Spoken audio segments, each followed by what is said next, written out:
আরব বিশ্ব, আরব লীগ, ওআইসি, জাতিসংঘ তাদের রুমে নাক ডেকে ঘুমাচ্ছে। পুরা মুসলিম বিশ্বের রাজারাম আজকে তাদের প্রাসাদে বসে বসে আরামায়েশে আছে।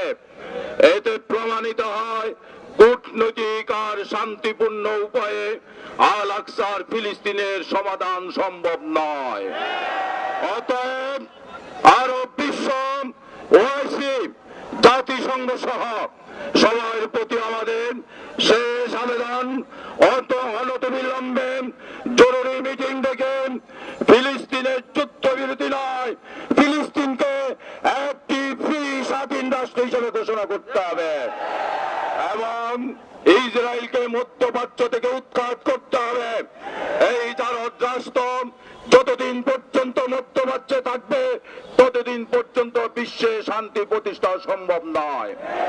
আর একটি কথা বলতে চাই, বাংলাদেশ মুসলিম অধ্যুষিত দেশ হওয়া সত্ত্বেও এখনো পর্যন্ত ইউনূস সরকারের পক্ষ থেকে এখন পর্যন্ত কোনো নিন্দা আসে নাই।